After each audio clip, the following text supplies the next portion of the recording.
Le point de départ de mon intervention, ce sera un peu sur ce dictionnaire, parce que l'aventure éditoriale de ce dictionnaire nous dit un certain nombre de choses qui me paraissent intéressantes et importantes, en rapport avec le titre, naturellement, choisi, c'est pas par moi cette fois-ci, mais par Hilaire, sur le conservatisme et l'avenir, ou notre avenir.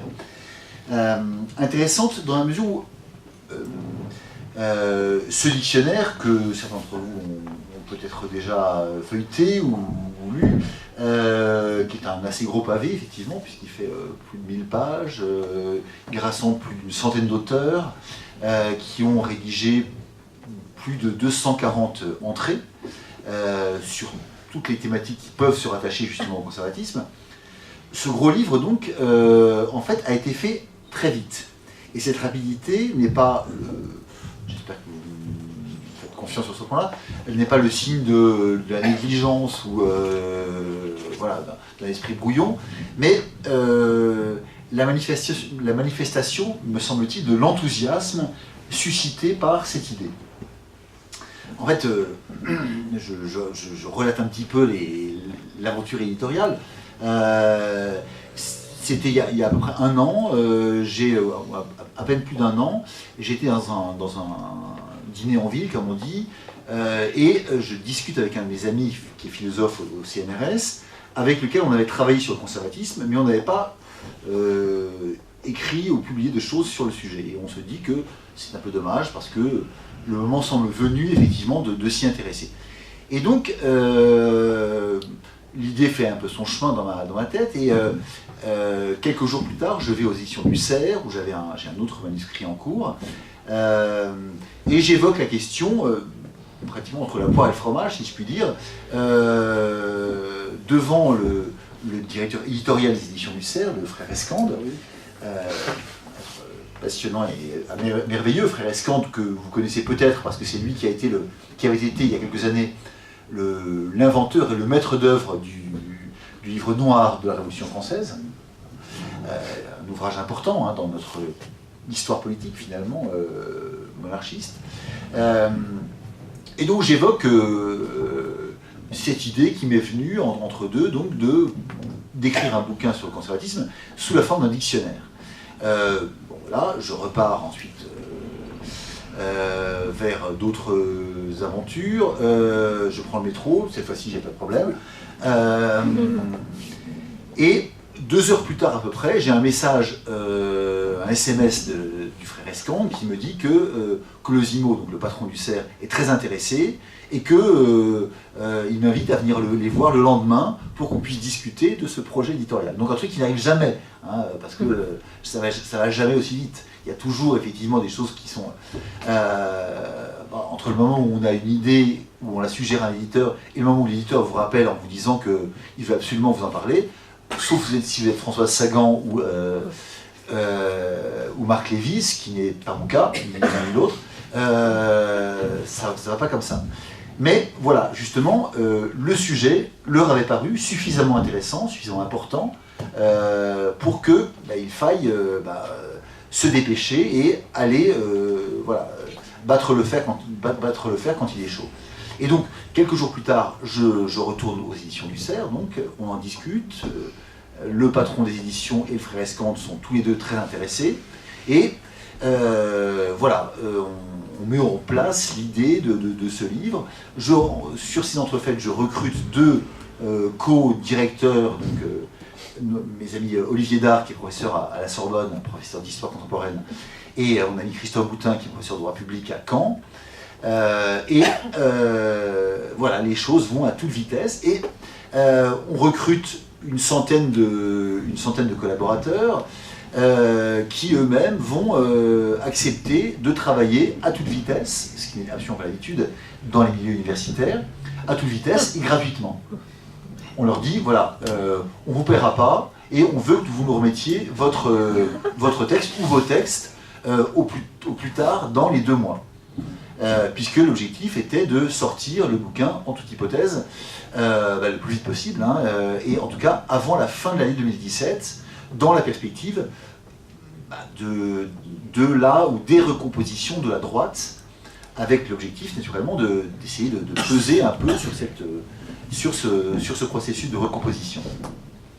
Et le plus incroyable, c'est qu'effectivement, les auteurs ont tenu parole, ils ont remis, pour en tout cas 95% d'entre eux, leurs textes en temps et heure, des textes qui sont des textes de grande qualité. Et voilà, et le résultat, si vous voulez, c'est que finalement 6 mois, à la surprise générale, et malgré l'incrédulité notamment du milieu éditorial et de certains journalistes amis qui me disaient tous que c'était absolument impossible de faire écrire un dictionnaire à un aussi grand nombre d'auteurs en aussi peu de temps, eh bien on a réussi le pari. Et si on a réussi le pari, c'est parce que effectivement il y a au fond chez les éditeurs, chez les auteurs, donc chez les intellectuels de droite entre guillemets au sens large, puis ensuite dans la presse, eh bien, il y a le sentiment que on est face à une urgence. Face à une urgence, l'urgence de non pas dédiaboliser, parce que le problème, c'est pas le problème, mais de dépoussiérer finalement ce concept de conservatisme qui avait été pratiquement mis aux poubelles de l'histoire intellectuelle depuis la fin du XIXe siècle, et qui, de nos jours, apparaît effectivement comme, au fond, un moyen beaucoup plus, voilà, un concept beaucoup plus susceptible de réunir, finalement, la droite au sens idéologique du terme, c'est-à-dire ceux qui ne se reconnaissent pas dans la modernité progressiste, dans la mondialisation, dans... voilà. Un moyen donc beaucoup plus efficace de réunir la droite que les qualificatifs utilisés jusqu'alors, ou que la distinction classique, le clivage classique gauche-droite, qui, quels que soient ses mérites, de nos jours, se trouve finalement rendu, on y reviendra après, qui se trouve rendu quasiment inutilisable à beaucoup d'égards, notamment par le fait que finalement la victoire d'Emmanuel Macron a conduit au pouvoir quelque chose dont on ne sait pas très bien, dont on ne peut pas très bien dire s'il se situe finalement à droite ou à gauche, ou entre les deux, ou au-dessus, ou etc. Mais je pense qu'on reviendra sur cette question de droite et gauche, parce que je pense que de plus en plus, c'est un clivage qui est d'une utilisation très complexe. Très complexe, et on reparlera aussi peut-être de la question du Front National, par exemple. Est-il à droite? Est-il à gauche? Est-il ailleurs? Bref,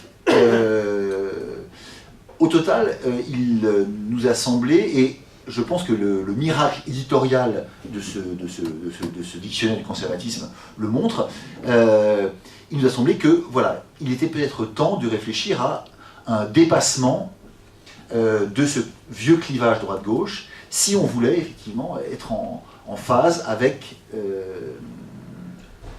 un univers politique qui a considérablement évolué. Et donc,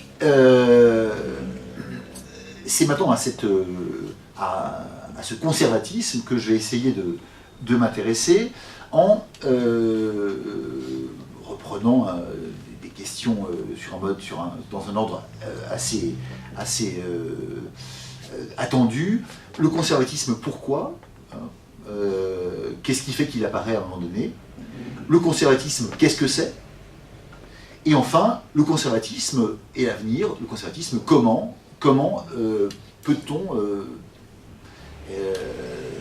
dans un avenir proche, essayer de mettre en œuvre et de mettre en avant les thématiques qui sont les siennes.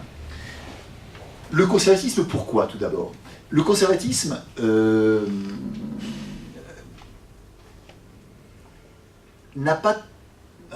est une approche, si vous voulez, qui n'est pas toujours présente. En fait, elle apparaît cette approche, il apparaît, ce conservatisme, à certains moments très particuliers de l'histoire.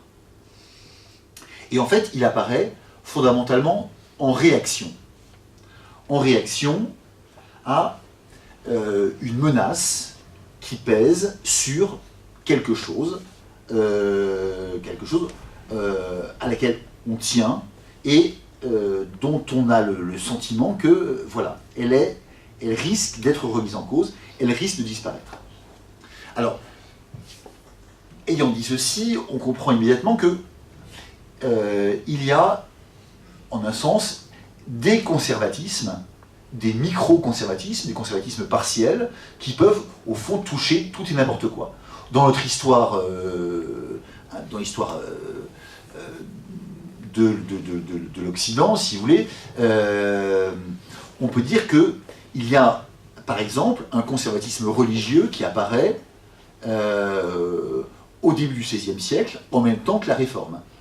Et que, en un sens, la contre-réforme peut être considérée comme une réaction conservatrice à l'entreprise de Luther.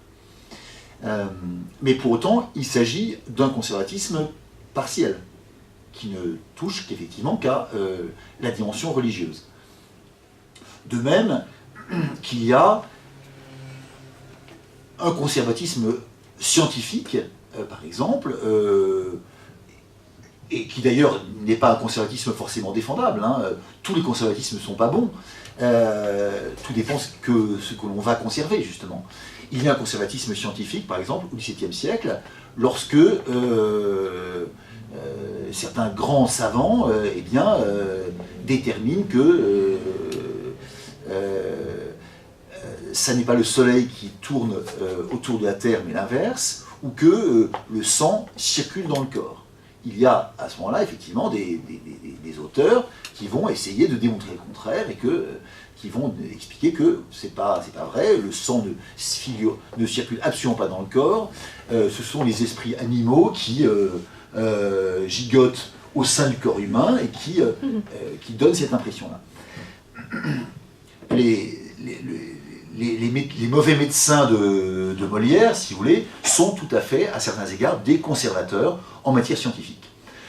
Il y a également, au XVIIe siècle, un autre conservatisme très intéressant qui apparaît, et qui, d'ailleurs, là pour le coup, va avoir effectivement des connexions avec le conservatisme global qui va apparaître plus tard, un conservatisme culturel ou littéraire, qui se traduit notamment par la fameuse querelle des anciens et des modernes, les querelles des anciens et des modernes, qui éclatent à l'Académie française en 1687, lorsque certains auteurs, les modernes, expliquent que avant, c'était pas terrible, en tout cas c'était beaucoup moins bien que maintenant, et que de fait, Homère, Virgile, Apelle, Horace sont de toute évidence beaucoup moins bons que les auteurs du siècle de Louis XIV. Les anciens contre les modernes. Du côté des modernes, nous avons des gens comme Perrault, ou comme Fontenelle. Du côté des anciens, nous avons des auteurs comme Racine, ou comme Boileau. Bref, il y a à ce moment-là un conservatisme culturel et littéraire qui se forme. Pourtant, ce qu'on peut dire de manière certaine, c'est qu'il ne s'agit pas encore du conservatisme global tel que celui qui nous intéresse. Ce conservatisme global, autrement dit, incluant une vision générale du politique, le conservatisme global, il n'existe pas véritablement sous l'Ancien Régime, tout simplement parce que sous l'Ancien Régime, on a le sentiment que les choses vont continuer, vaille que vaille comme cela. Il peut y avoir effectivement certains esprits favorables à certaines réformes, mais on a l'impression que le cadre général ne changera pas. Et finalement, le conservatisme, tel que celui qui nous intéresse, un conservatisme global, si vous voulez, le conservatisme, il n'apparaît véritablement en France qu'avec la Révolution française. Le conservatisme, c'est un produit, un sous-produit, si je puis dire, de la Révolution. Une réaction à la Révolution et une réaction à un prolongement, si vous voulez, de la prise de conscience que cette révolution est en train de tout foutre par terre. Cette table rase que nous promet la Révolution, cette régénération, qui est en fait une transformation radicale, cette naissance d'un homme nouveau qu'on nous promet, tout cela, cette remise en cause de tout l'ancien régime, des coutumes, des habitudes, des règles, des valeurs, etc. Tout cela va susciter eh bien, chez certains hommes politiques, chez certains auteurs, chez certains intellectuels, une réaction, et de cette réaction va naître le conservatisme français. On pense par exemple à des auteurs comme Joseph de Maistre ou comme Louis de Bonald. Ce sont des auteurs ou Rivarol. Rivarol, avant la Révolution française, qu'est-ce que c'est? C'est un aimable causeur, c'est quelqu'un qui hante les salons, qui écrit des discours plus ou moins spirituels, notamment, il est l'auteur, quelques années avant la Révolution, du fameux discours sur l'universalité de la langue française. Il traduit Dante, mais voilà, il ne s'intéresse pas à la politique. Avec la Révolution, Rivarol prend conscience du problème, de la gravité du problème, et du fait que cette civilisation qui jusqu'alors, cette civilisation française, qui avait atteint un degré de finesse, un degré de raffinement absolument extraordinaire, cette civilisation, eh bien, elle est menacée. Elle est menacée très directement par des gens qui veulent établir quelque chose qui ne ressemble à rien, ou en tout cas ne ressemble plus à ce qui était et ce à quoi on tient. Même chose pour Joseph de Maistre. Joseph de Maistre, c'est un, dit rapidement, c'est un franc-maçon habitant de Chambéry qui, subitement, eh bien, avec la Révolution, va comprendre qu'il y a des tas de choses très importantes qui sont directement menacées. Et donc le résultat, c'est donc les textes de Rivarol, les textes les considérations sur la Révolution française de Joseph de Maistre, et c'est à l'arrière-plan de tout ça les écrits d'un auteur extrêmement important dans la pensée conservatrice, qui est Edmund Burke,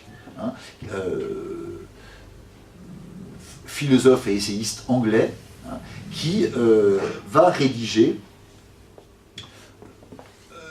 et publier en France, dès 1791, ces réflexions sur la Révolution de France, qui sont peut-être, en France justement, eh bien, l'un des points de départ d'une pensée conservatrice.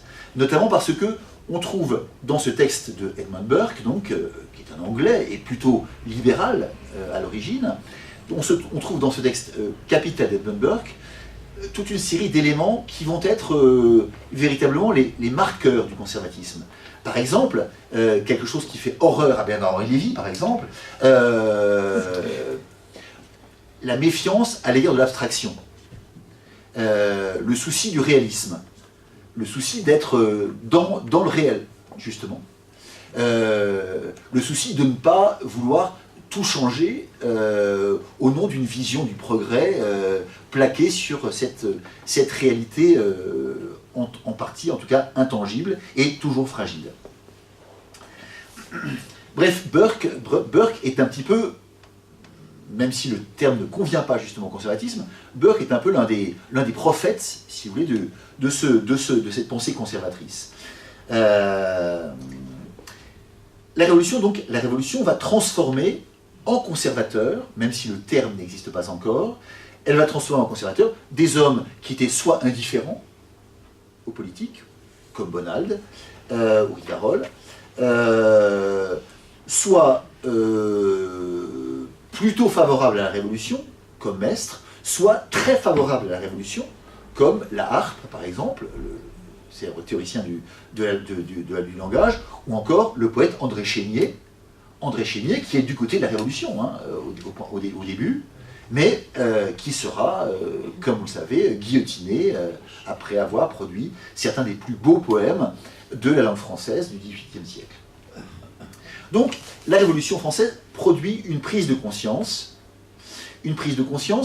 qui se cristallise véritablement avec le moment Robespierre, si je puis dire, la terreur, et avec cette année 93, qui va rester tout au long du XIXe siècle comme une référence terrible. Le chiffre 93, on n'a pas besoin d'aller plus loin, on n'a pas besoin d'expliquer ce que c'est. Et d'ailleurs, vous connaissez le roman, par ailleurs magistral de Victor Hugo, 93, en toutes lettres. Voilà, les choses sont dites. Alors Hugo, évidemment, retourne 93 dans l'autre sens, dans un sens qui est déjà républicain, mais on est déjà presque à la fin du siècle, hein, lorsque Hugo écrit ce texte. Il le publie en 1872, si ma mémoire est bonne. Mais on peut dire que, si vous voulez, pratiquement pour tout le XIXe siècle, la terreur, Robespierre et ce chiffre 93, c'est un petit peu, toute chose égale par ailleurs, quelque chose comme la Shoah pour, on va dire, l'Occident de la seconde moitié du XXe siècle. C'est quelque chose qui est une espèce de référence à la fois terrifiante et structurante. C'est quelque chose qui va déterminer énormément de réactions après. Si vous voulez. Et notamment sous la Restauration, lorsque Chateaubriand, c'est pas mal comme parrain, hein, pour porter sur les fonds baptismaux, Chateaubriand donc va créer une revue en 1818, une revue qui a pour objectif justement de défendre les valeurs de l'ancienne France contre, au fond, toutes les dérives révolutionnaires, contre tous les extrémismes, dirions-nous, et qui, Chateaubriand, va donner à cette revue, donc créée en 1818, un titre, Le Conservateur, et on peut dire que dans la langue française, c'est un peu le moment, si vous voulez, où ce courant intellectuel qui était déjà présent trouve un nom, et c'est évidemment quelque chose d'important. Hein, c'est un tournant important, d'autant plus que l'année suivante, d'autres auteurs également importants vont créer une petite revue qui s'appelle Le Conservateur littéraire, qui reprend les théories du conservatisme justement dans l'ordre culturel, dirions-nous, et le créateur de cette petite revue, Le Conservateur littéraire, n'est autre que Victor Hugo, qui à l'époque a à peine 17 ans, mais qui adhère pleinement au principe du royalisme, de la tradition et de la lutte contre les dérives et les dangers de la Révolution. Bref, un Victor Hugo qui est aussi génial que le Victor Hugo de 93 ou des Misérables, mais qui est, à mon sens en tout cas, beaucoup plus sympathique. Les grands thèmes du conservatisme sont donc présents, si vous voulez, dans la France du début du XIXe siècle, et présents en lien, je répète, avec la Révolution française, qui est à l'origine véritablement de ce courant en France. Je dis bien en France. Cette paternité, si j'ose dire, ce sera au XIXe siècle, ou en tout cas au début du XIXe siècle, la chance du conservatisme, et ce sera, en un sens, sa malchance à partir de la fin du XIXe siècle. Je m'explique en 3 mots. La chance dans la première partie, enfin la plus grande partie du XIXe siècle, puisque il y a effectivement cette idée que il faut à tout prix éviter la révolution. Il faut à tout prix éviter la révolution, il faut à tout prix éviter de retomber dans ces erreurs, dans ces crimes, dans le traumatisme de 93. Et donc le résultat, c'est que, en fait, pendant la plus grande partie de ce siècle, eh bien, le mot conservateur est un mot qui est un mot très mélioratif, un mot dont on se réclame aisément. Les ultra-royalistes se disent conservateurs sous la Restauration. Sous le monarchie de Juillet, les partisans de Louis-Philippe, les orléanistes, se réclameront eux aussi du conservatisme. Mais après la chute de la monarchie de Juillet, en 1848, les républicains se parent à leur tour de ce terme de conservateur, tellement celui-ci est considéré comme, au fond, voilà, un gage de sérieux, un gage de stabilité, un gage de refus du fanatisme révolutionnaire. Bref, tout le monde veut se parer de ce terme de conservateur, et il en va ainsi jusqu'au début de la Troisième République. Par exemple, au début de la Troisième République, Jules Ferry ou Gambetta utilisent le mot de conservateur en expliquant que, désormais, la République étant faite, ce sont les républicains qui sont conservateurs, alors qu'en revanche, disent-ils, les royalistes n'ont pas le droit d'utiliser ce terme, puisque s'il fallait maintenant rétablir la monarchie, eh bien, ça impliquerait une révolution, ça impliquerait une phase d'anarchie, et par conséquent, les royalistes ne sont pas véritablement conservateurs. C'est ce que disent Gambetta ou Jules Ferry dans les années 1870. Sauf que, naturellement, il s'agit d'une usurpation d'identité, très clairement, une usurpation qui ne durera pas longtemps, puisque quelques années plus tard, les choses sont claires, ce sont les royalistes qui sont les conservateurs, et aux élections législatives de 1885, eh bien, c'est autour du comte de Paris que les royalistes se réunissent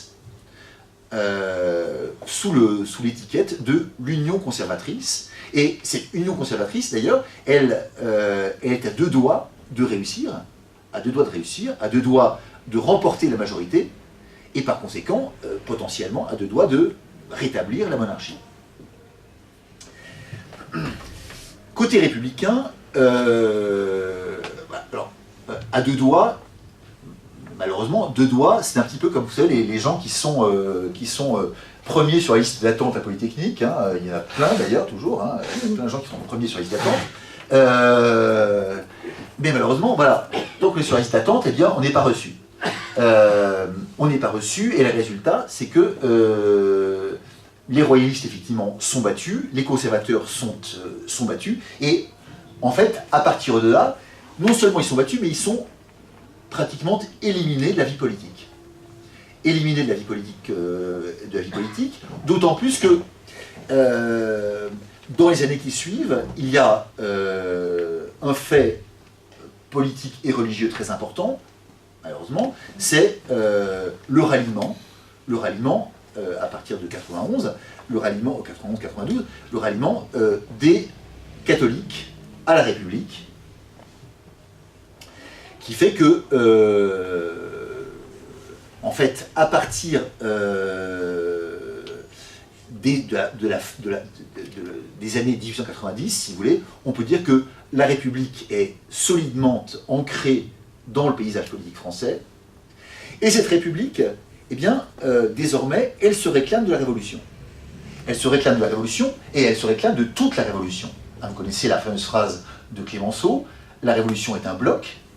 Il ne s'agit plus de faire la fine bouche, il ne s'agit plus de distinguer entre 89 et 93, il s'agit de dire que, voilà, on est pour la République dans son ensemble. Pour la Révolution dans son ensemble. Et avec cette conséquence que si, c'est quelque chose qu'on retrouve très fréquemment dans le discours républicain de l'époque, avec cette conséquence que si on chipote, si on fait la fine bouche, si on refuse la Révolution française dans l'un de ces éléments, ça veut dire qu'on n'est pas vraiment républicain, qu'on n'est pas un bon républicain. Et donc, le résultat, c'est que les républicains étant désormais complètement dominants, et imposant finalement la référence de la Révolution française, les conservateurs qui se sont créés contre cette révolution se trouvent désormais complètement marginalisés. Et le mot conservateur va être pratiquement interdit, en tout cas exclu de la vie politique française, à partir de la fin des années 90, des années 1890. Un exemple, un détail sur lequel on a insisté dans l'introduction de ce livre, c'est le fait que les conservateurs qui étaient au Parlement et qui avaient été élus sous l'étiquette conservatrice changent de nom à partir de 1898 et s'intitulent désormais progressistes.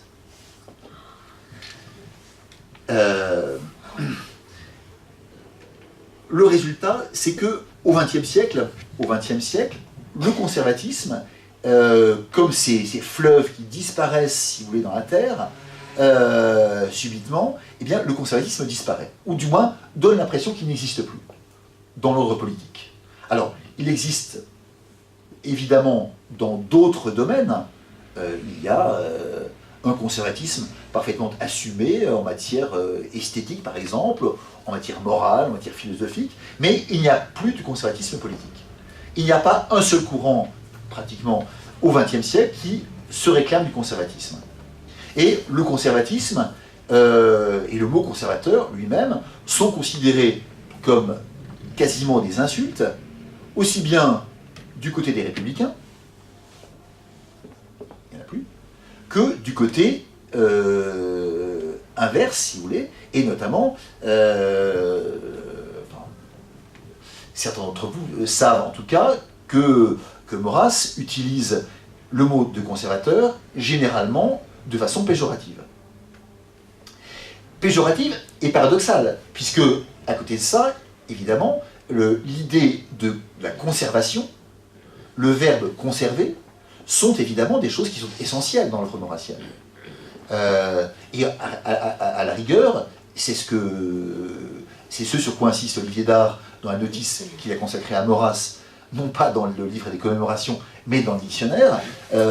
Maurras peut être considéré comme un conservateur pur, comme un conservateur radical, comme il essaie de le démontrer dans son article. Mais pour autant, il n'utilise pas ce terme qui est devenu effectivement un terme péjoratif, un terme synonyme dans la rhétorique d'Action française de renoncement, de lâcheté, d'immobilisme, d'attentisme, voilà, toute une série d'adjectifs qui sont liés chez Maurras et dans les collections françaises à ce terme de conservatisme. Paradoxalement, je répète, paradoxalement, dans la mesure où voilà, le maurassisme est un conservatisme pur en un sens. On pourra peut-être en reparler tout à l'heure.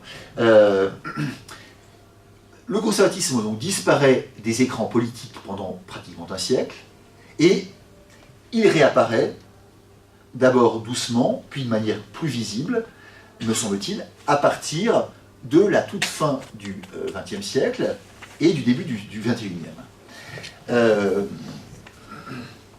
Il y a un moment important, je pense, au XXe siècle, qu'on a un petit peu laissé de côté, alors que sur beaucoup de points, il est un vrai tournant, il est une sorte d'anti-mai 68. Ce moment, c'est, on va dire, les années 84-86. Vous vous en souvenez pour beaucoup d'entre vous, sans doute. 84, c'est les grandes manifestations pour l'école libre, qui sont une prémonition de la manif pour tous. Jamais on n'a vu autant de monde. Et effectivement, je me rappelle, la manifestation de Paris, en 84, c'est quelque chose d'inouï, vraiment inouï. L'autre moment, c'est 86, c'est lorsque la droite remporte les élections législatives haut la main, surtout si on compte, si on ajoute à la droite dite républicaine, le Front National qui fait sa première percée importante et qui d'ailleurs aura pas moins de 30 députés à l'Assemblée nationale. C'est un moment important qui, à beaucoup d'égards, va changer les perspectives. On a l'impression, si vous voulez, que c'est un coup d'arrêt, en quelque sorte, à la dynamique de la gauche, et un moment après lequel plus jamais les choses ne seront comme avant pour la gauche.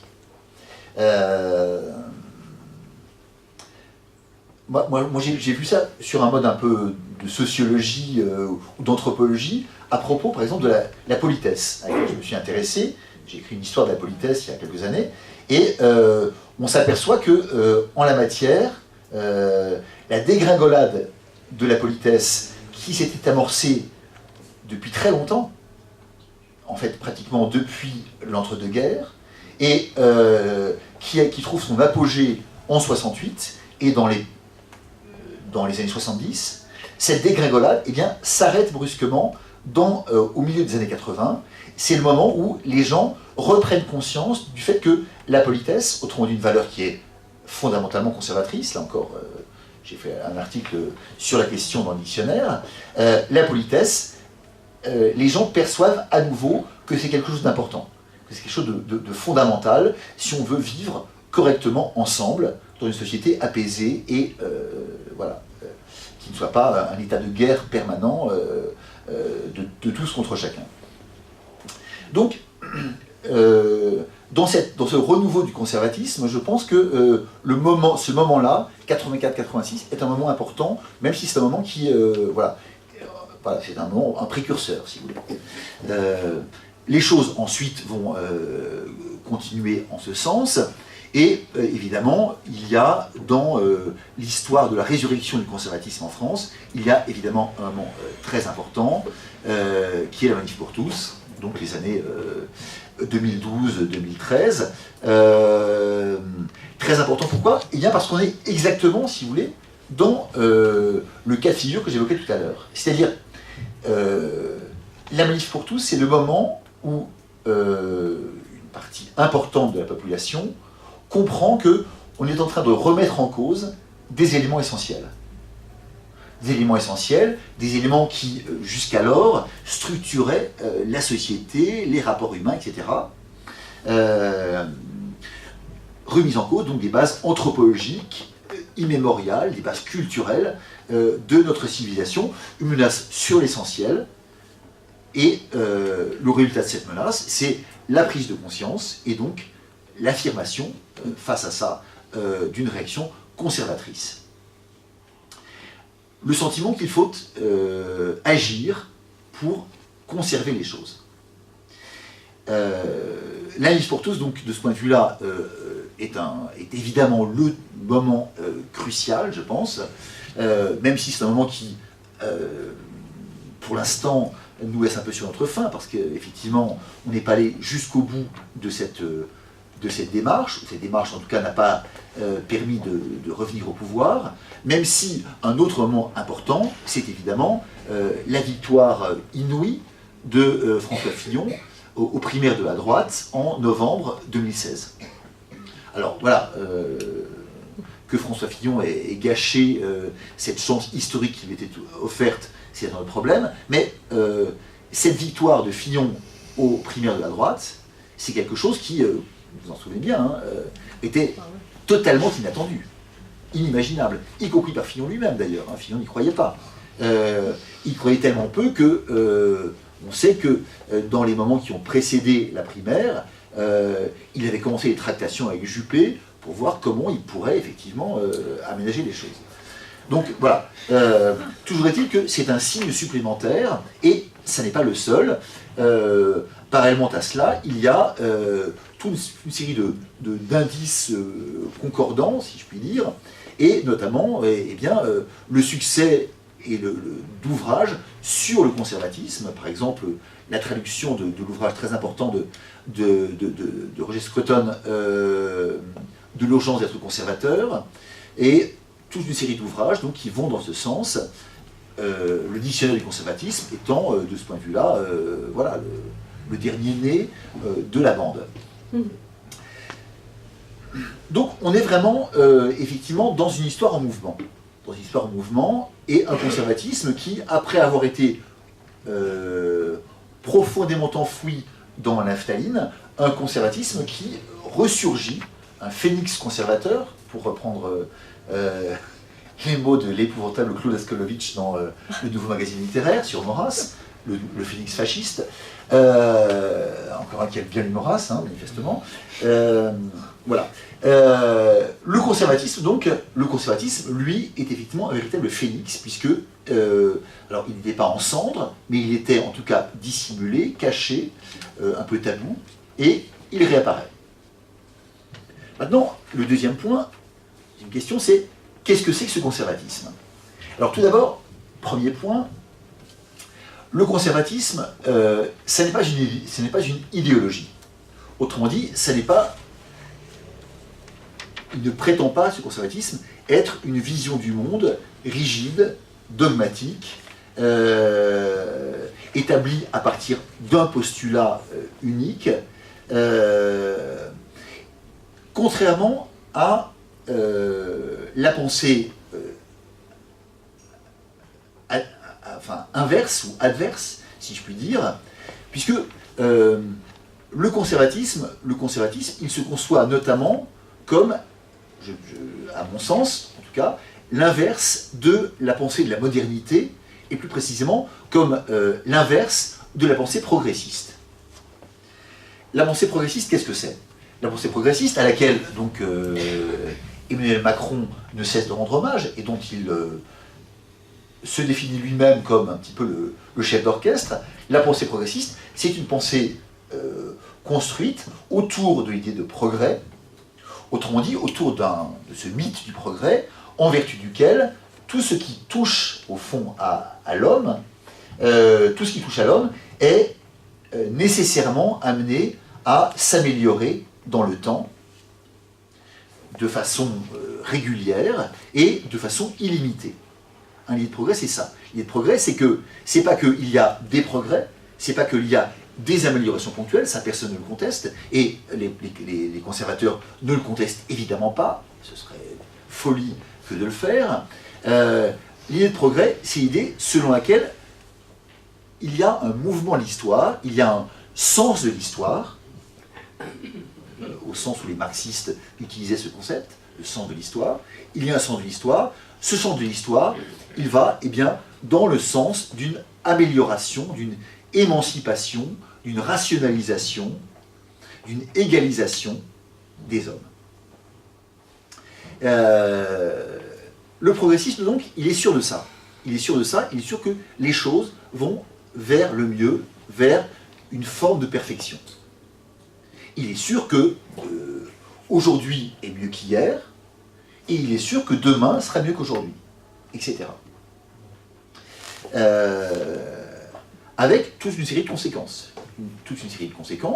Mais parmi ces conséquences, il y a le fait que, pour un progressiste, le passé, c'est une chose misérable. Ou tout au plus, c'est quelque chose qui relève du folklore, d'un vague souvenir. Pour reprendre un concept sympathique également, dû à Philippe Solers, le passé c'est une moisissure. Hein.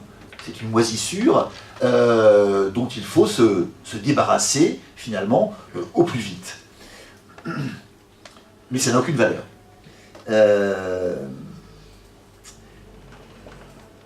Le conservateur, à l'inverse, n'a pas du tout cette approche-là. Si vous voulez, si on voulait résumer en quelques mots ce que c'est que le conservatisme, c'est au fond une approche, c'est une prise de conscience de la fragilité des choses et des hommes et des valeurs. Le conservateur, c'est celui qui croit, comme pour reprendre la fameuse formule de Paul Valéry, c'est celui qui croit, ou plutôt celui qui sait, à partir de l'enseignement de l'histoire, qui sait que les civilisations sont mortelles. Que les civilisations sont mortelles,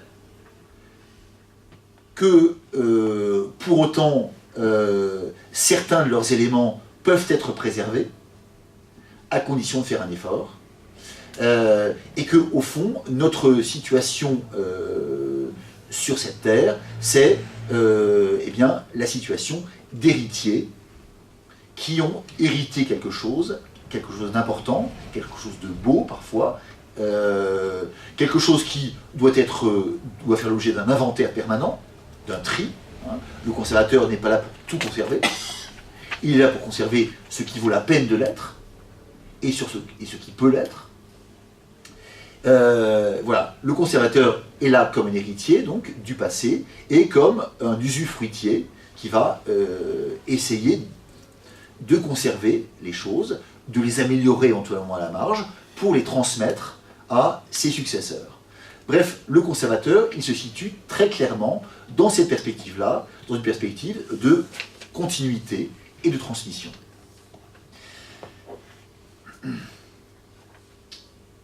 De ce point de vue-là, le conservatisme apparaît un peu comme un... Et je vous dirai pourquoi, tout à l'heure, pourquoi j'ai utilisé cette image. Le conservatisme, il apparaît comme un pont entre les époques. Entre le présent, le passé d'un côté, et l'avenir de l'autre.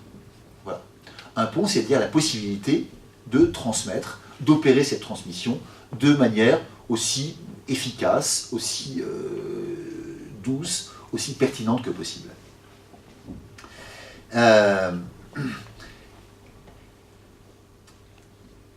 Pour autant, donc, je vous le disais, le conservatisme n'est pas une idéologie, il n'est pas une idéologie, il n'est pas une doctrine figée avec un livre sacré, par exemple, comme toutes les idéologies, justement. Il n'est pas quelque chose à propos duquel on va rédiger des catéchismes. Le conservatisme apparaît et nous est apparu, et c'est pour cela que nous avons choisi la forme du dictionnaire pour l'exposer. Le conservatisme apparaît beaucoup plus, si vous voulez, qu'une nébuleuse. Une nébuleuse, autrement dit, un ensemble d'idées, de principes, de valeurs, de positions qui sont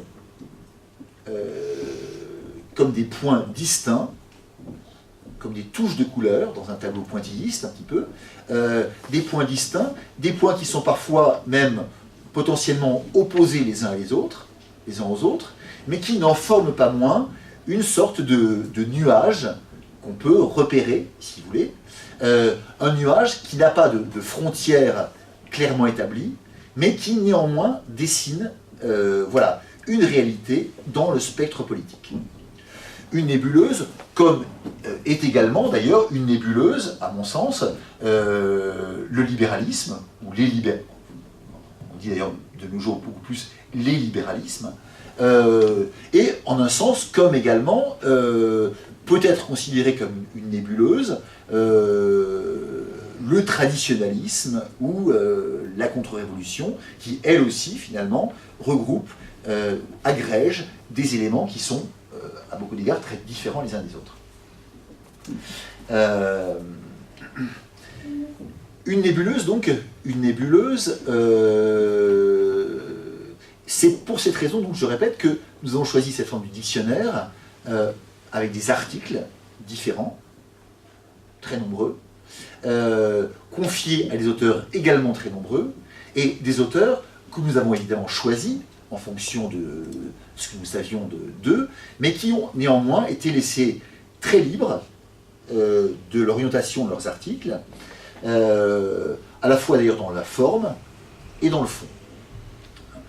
Dans ce dictionnaire du conservatisme, et ça regroupe bien effectivement ce qu'est le conservatisme, dans ce dictionnaire du conservatisme ont participé des gens de la droite républicaine, des maurassiens, des catholiques, des athées, des membres de la nouvelle droite, bref, toutes les dimensions, si vous voulez, de la droite, au sens le plus large du terme, ont été amenées à coopérer, à collaborer à ce dictionnaire. Et d'ailleurs, ça fait de ce dictionnaire un peu une première, me semble-t-il, hein, parce que c'est un peu la première fois que, au fond, toutes les franges de la droite intellectuelle sont amenées à collaborer à une œuvre commune et à dire quelque chose ensemble.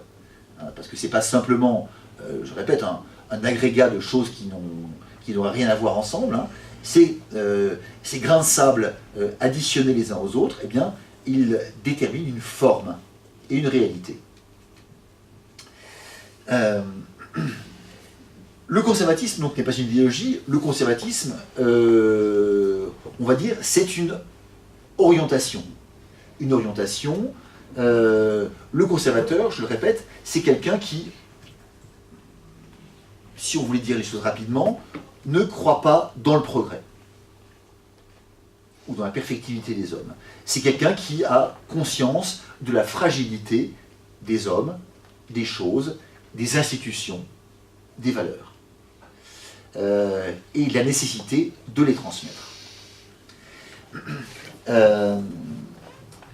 De ce point de vue-là, le conservateur, je vous le disais, se distingue du progressiste. Le progressiste, c'est celui qui croit que aujourd'hui, c'est forcément mieux qu'hier. Il se distingue également de certains segments, on va dire, de la pensée réactionnaire. Le réactionnaire étant, dans ses segments les plus radicaux, on va dire, celui qui pense que, contrairement au progressiste, hier, c'était forcément mieux qu'aujourd'hui. Bref, pour résumer, si vous voulez, le progressiste pense que l'histoire, c'est une sorte de flèche dirigée vers le haut. Le réactionnaire, ce qu'on pourrait appeler, dans un terme affreux, le décadentiste, c'est celui qui pense que les choses sont amenées nécessairement à décliner, à aller vers le pire, et que forcément, aujourd'hui, c'est moins bien qu'hier, et demain, ce sera moins bien qu'aujourd'hui. D'accord ? Le conservateur, lui, ne pense pas ça. Le conservateur, il pense qu'effectivement, les choses sont fragiles, il sait que les choses ne s'améliorent pas de façon nécessaire, mais il est persuadé qu'on peut néanmoins conserver certaines choses. Et de ce point de vue, si vous voulez, le fameux tout désespoir en politique est une sottise absolue me paraît être un slogan caractéristique de cette pensée conservatrice. C'est une formule qui n'est pas d'un optimisme béat,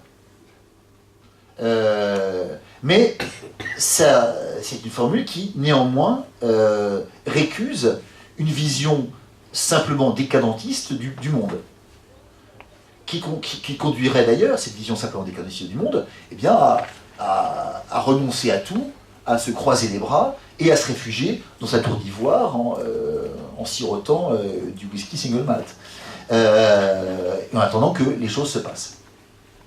Bref, le conservateur, c'est ça. C'est quelqu'un qui sait que les choses sont fragiles, mais qui sait également que si on y travaille, eh bien, on peut conserver certaines de ces choses, y compris les plus importantes, y compris les plus précieuses. Bref, il s'agit réellement d'une démarche politique. Une démarche politique, qui implique notamment la certitude qu'on peut réconcilier, dans une certaine mesure, même dans une assez large mesure, non seulement le passé et le présent, mais également le passé, le présent et l'avenir. C'est-à-dire que le conservateur n'est pas quelqu'un qui va refuser systématiquement les choses nouvelles qui arrivent. Dès lors que ces choses nouvelles ne remettent pas totalement en cause les choses importantes qui existent aujourd'hui et qui nous viennent du passé. C'est-à-dire que le conservateur, pour faire bref, hein, le conservateur c'est quelqu'un qui ne va pas refuser les progrès de la médecine, mais qui par contre va s'insurger et va combattre le transhumanisme. Parce que, voilà, les progrès de la médecine ne remettent pas en cause, effectivement, la vision et l'être humain en tant que tel, avec un E majuscule d'ailleurs, alors que le transhumanisme, lui, nous conduit évidemment directement à une sorte de camp de concentration généralisé, dans lequel nous serons les esclaves. Cette orientation, cette volonté de réconciliation donc, entre les temps, entre le passé, le présent et l'avenir, c'est donc cette thématique de l'héritage, de la continuité, du patrimoine ou encore du respect. Et de ce point de vue-là, le conservatisme qui n'est pas une idéologie, apparaît également fondamentalement comme une éthique. Une éthique, autrement dit, une façon d'être, une façon de se comporter.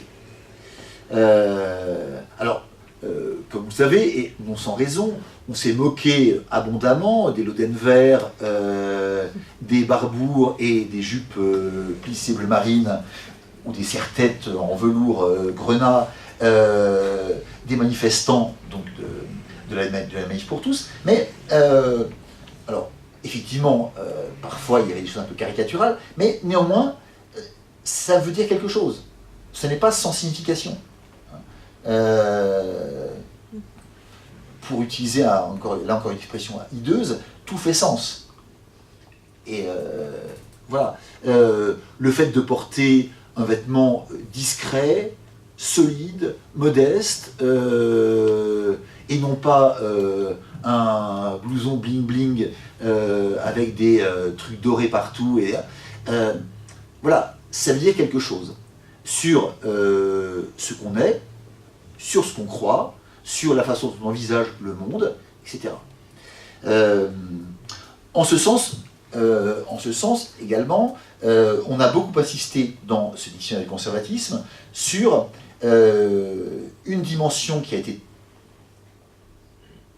comment dirais-je, kidnappée, si j'ose dire, par la gauche dans les années 70, qui est la question de l'écologie.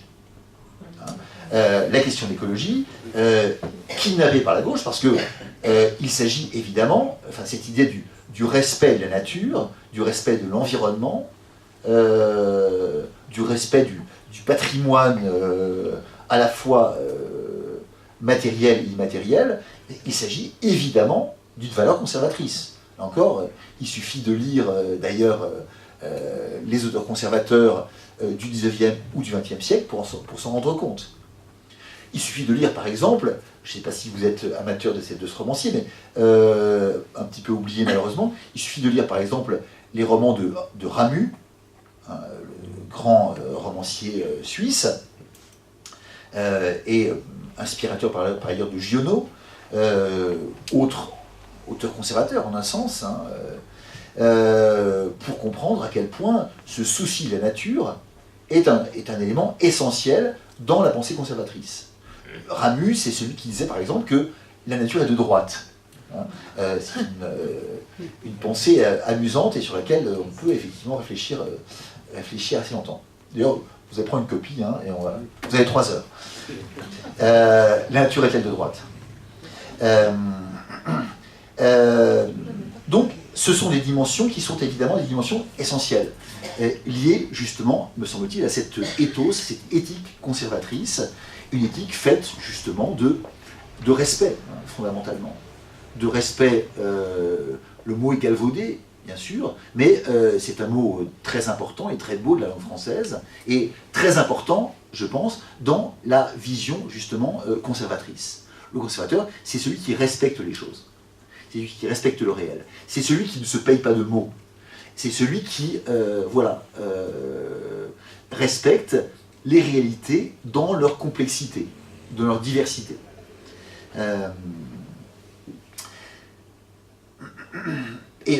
Voilà, je vous parlais de politesse tout à l'heure, c'est une question qui me paraît très intéressante, notamment parce que c'est une question qui est fondamentalement politique. Sur ce plan, effectivement, il y a une connexion entre le conservatisme et la politesse. Alors ça ne veut pas dire que tout conservateur est poli, ça serait trop joli, trop bien, trop beau. Ça ne veut pas dire non plus que tout progressiste est mal poli, ce serait trop beau aussi.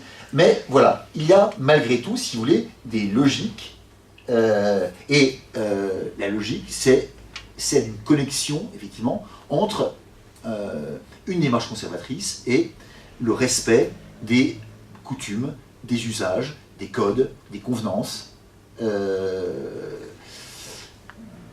Du reste, j'y pense à l'instant, mais le nom de Radio Courtoisie, hein, n'a pas été choisi au hasard de ce point de vue-là. Hein, je crois que c'est un petit peu l'idée que Jean Ferré avait à l'esprit lorsqu'il a créé cette radio. Alors au début, effectivement, je me rappelle quand on avait créé Radio Courtoisie, je trouvais que c'était un nom un peu ridicule, du haut de mes 15 ans ou 20 ans. Mais en fait, voilà, c'est un choix qui est au fond très, très, très fort et très significatif. Maintenant, dernier point, j'ai encore un peu de temps. Oui, tout le temps.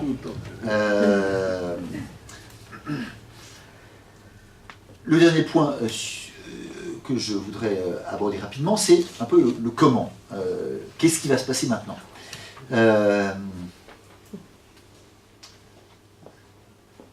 Maurras, comme vous en souvenez peut-être, donc, porte un regard négatif sur les conservateurs. Et notamment, il a un mot très dur à leur égard. Il explique que les conservateurs sont des mauvais lutteurs. Hein, c'est très fort comme expression. Des mauvais lutteurs. Des gens qui n'osent pas combattre, y compris pour eux-mêmes, y compris pour la défense de ce qu'ils croient.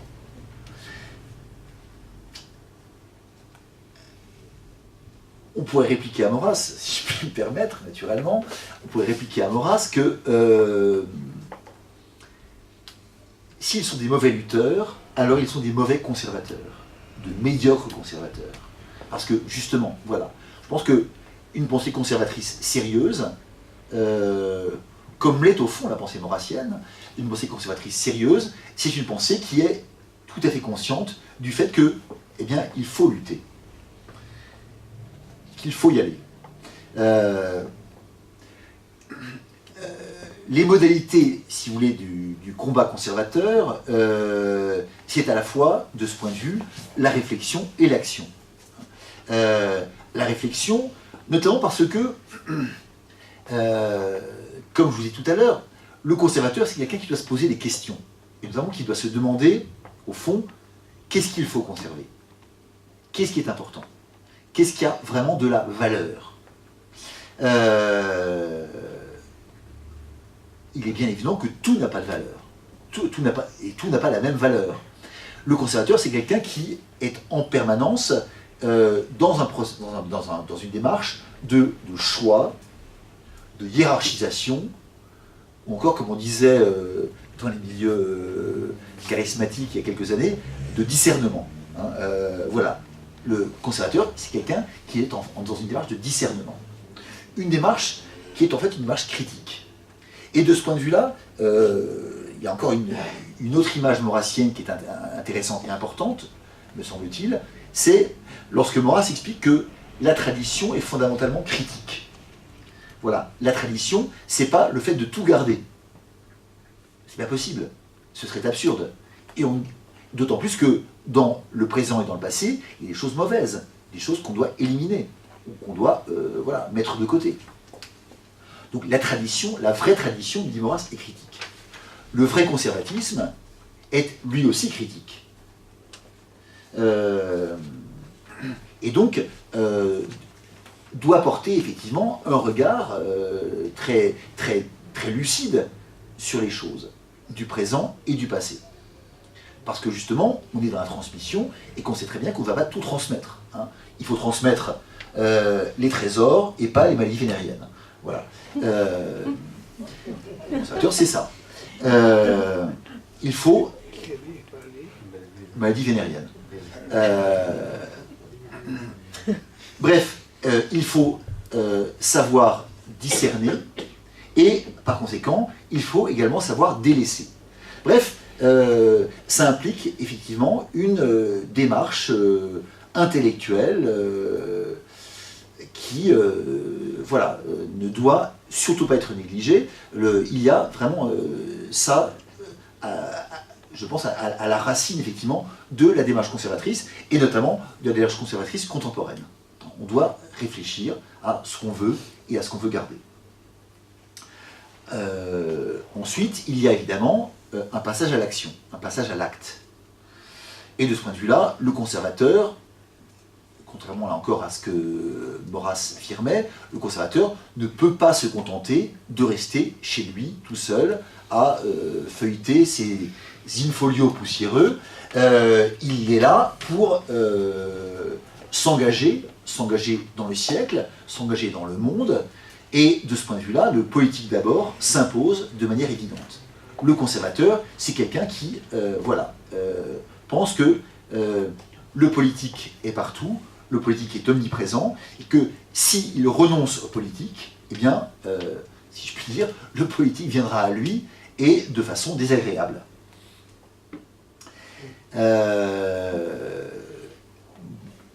Donc, une démarche très clairement politique, très directement politique, est impliquée par la prise de conscience conservatrice, me semble-t-il.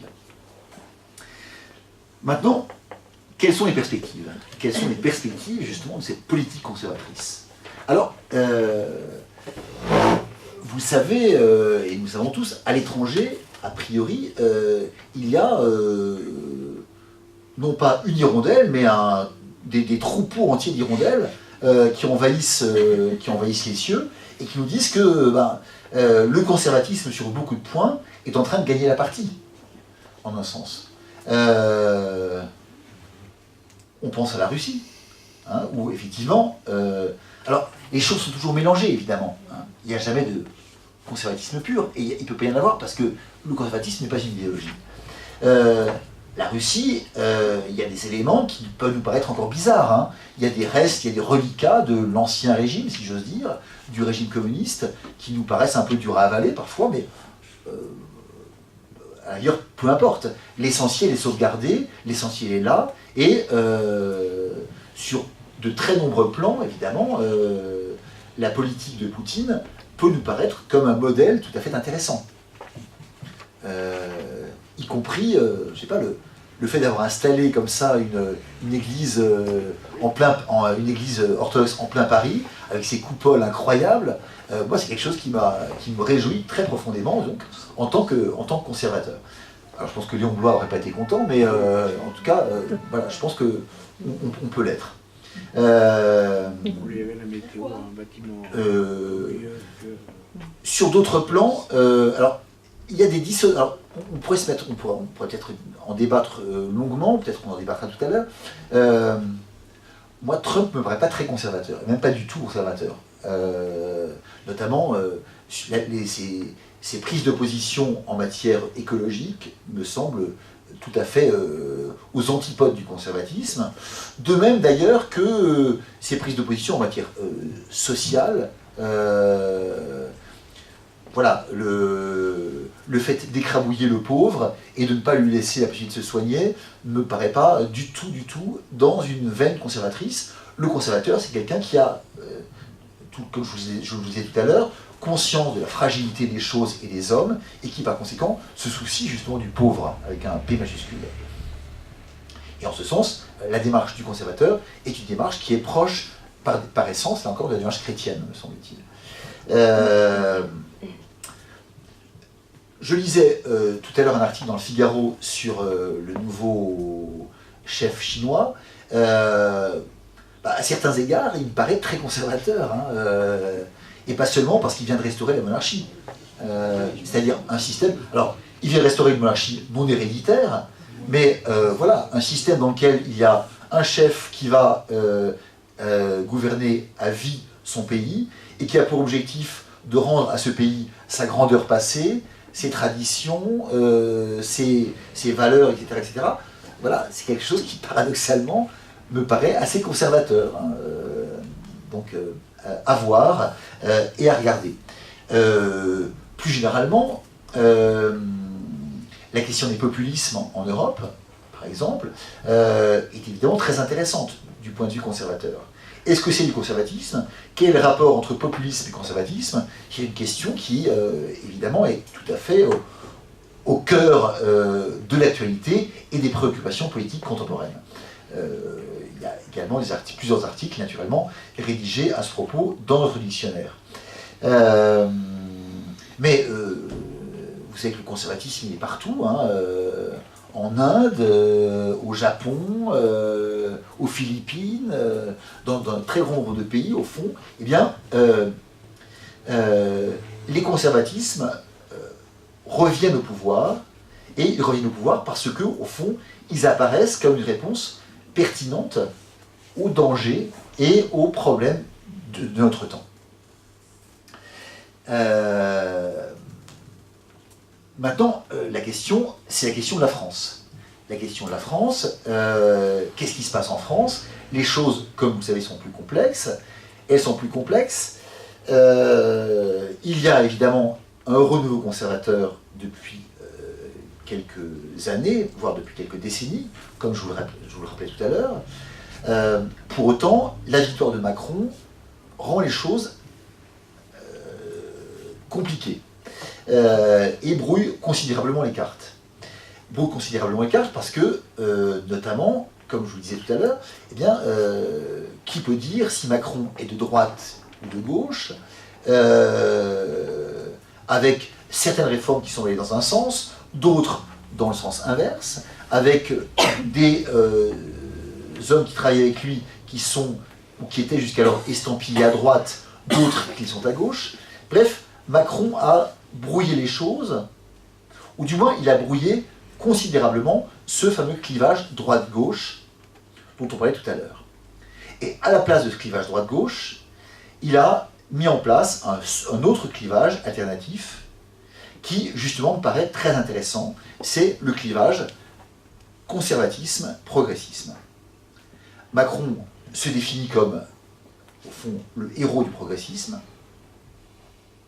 et il laisse entendre, ce faisant, que ses adversaires, ceux qui ne sont pas avec lui, sont des conservateurs.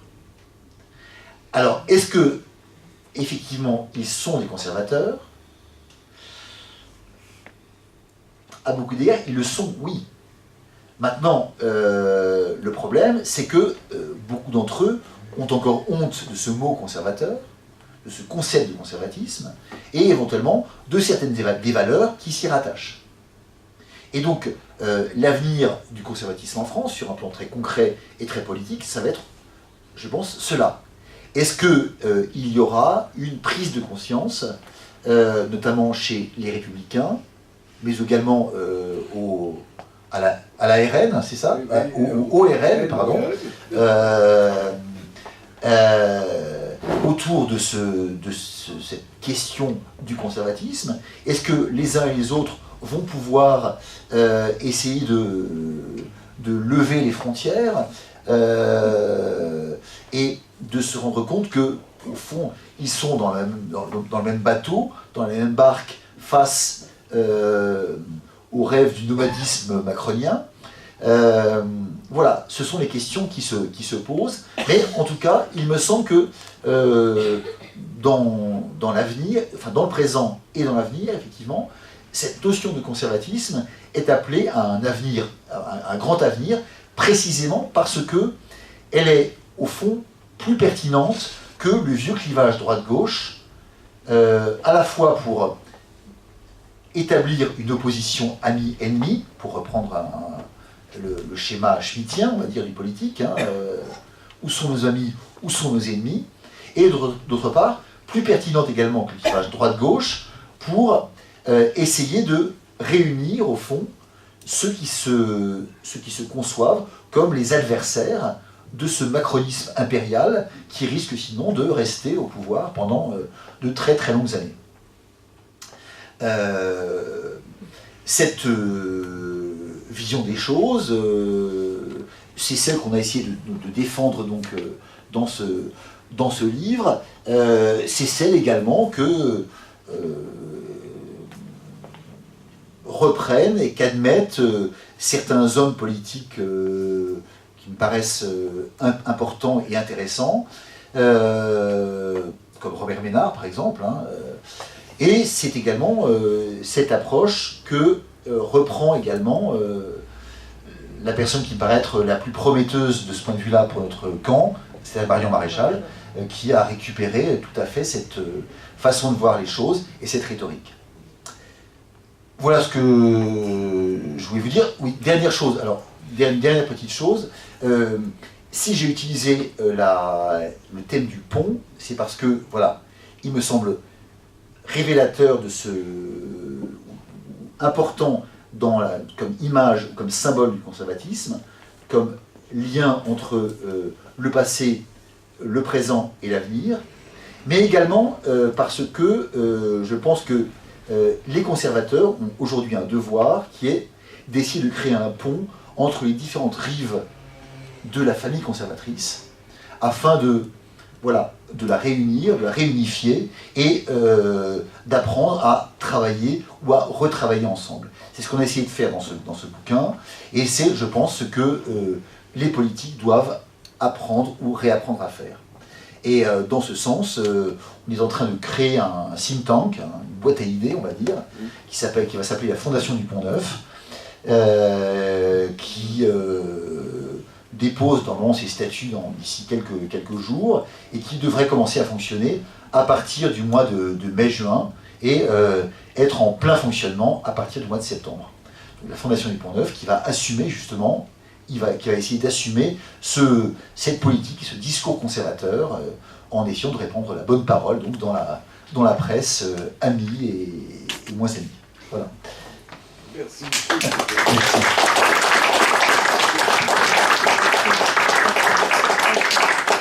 Merci beaucoup Frédéric.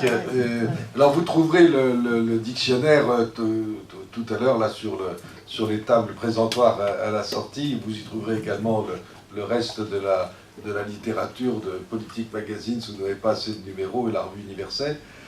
Et évidemment, vous pourrez vous faire dédicacer le dictionnaire par Frédéric. Vous nous avez extrêmement intéressés par votre immense culture et votre esprit de synthèse sur le 18e, 19e et 20e siècle. On l'a reparcouru avec vous.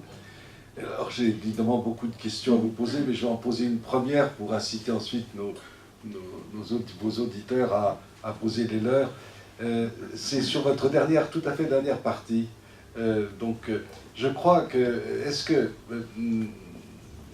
Macron n'a pas eu quelque chose de plus astucieux en non seulement parlant de progressistes et de conservateurs, mais en disant le monde ancien, le conservateur devient synonyme du monde ancien.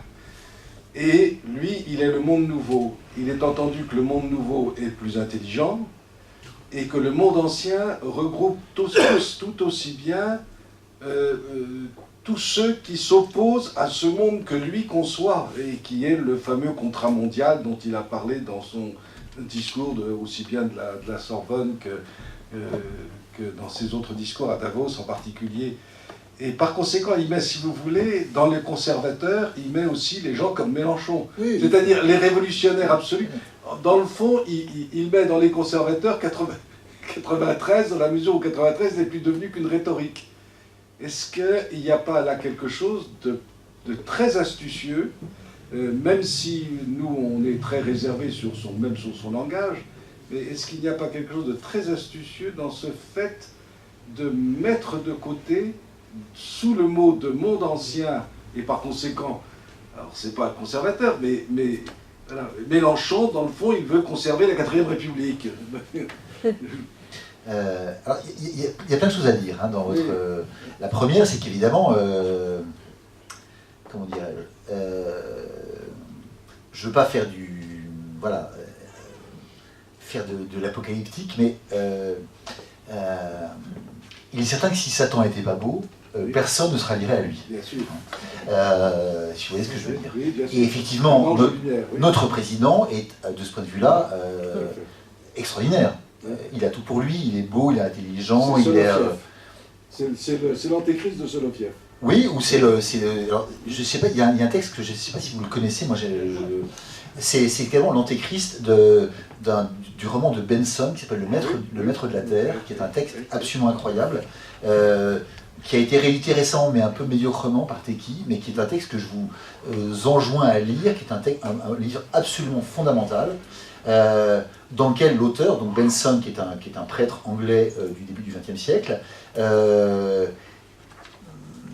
imagine un monde devenu complètement matérialiste, et qui subitement va être fasciné et complètement pris de passion pour un homme qui arrive subitement, on ne sait pas d'où il vient, qui s'appelle Julien Felsenburg,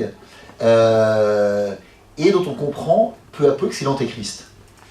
Et qui ravit tout le monde, les gens sont absolument émerveillés par lui, d'innombrables chrétiens se rallient à lui, y compris plein de prêtres. Il fait mieux que la charité. Il fait mieux que la charité, enfin c'était... Et en face de lui, effectivement, il y a un prêtre très, très intelligent, qui par ailleurs, c'est un artifice littéraire, mais qui est intéressant, qui est exactement le sosie de Felsenburg, qui va devenir cardinal, puis pape, puis en fait le dernier pape. Et ce dernier pape va être confronté justement à cet antéchrist, Felsenburg. Et je ne vous dis pas la fin pour ne pas gâcher le plaisir, mais c'est un roman qui est vraiment absolument génial, et dont j'ai appris tout récemment que c'était un des livres de chevet, c'est quand même pas mal, à la fois de Benoît XVI et du pape François. Bon. Mais que ça ne vous empêche pas d'acheter mon bouquin, hein, attention. Hein. J'aurais pas dû faire la publicité pour la concurrence. Voilà. Donc, pour revenir à nos moutons, voilà, effectivement, Macron a des côtés qui sont assez fascinants. Hein, et on comprend très bien que des tas de gens, y compris des gens bien, soient tentés de se rallier à lui. Et on comprend très bien également qu'il y a toute une frange de la population de la droite assez classique et bourgeoise qui, au fond, se frotte les mains, se dit que c'est très bien, qu'à beaucoup d'égards, c'est... Voilà. Mais voilà, derrière cette dimension-là, et je vous assure que quand vous lirez Le Maître du Monde, Le Maître de la Terre, pardon, la similitude avec Macron est stupéfiante. Donc, Macron réussit très bien son coup, effectivement, et dans cette idée qu'il y a d'une part le progressisme, le monde nouveau, lui, et d'autre part les conservateurs, ceux qui sont finalement... l'idée est assez claire, hein, trop hors jeu parce qu'ils sont trop bêtes ou trop faibles ou trop peu cultivés ou trop peu développés, etc., pour comprendre les véritables enjeux du monde nouveau. Ça, c'est un discours en fait qui est très ancien, hein, mais ça marche toujours, effectivement. Maintenant, effectivement, c'est génial de mettre tout le monde dans le même sac,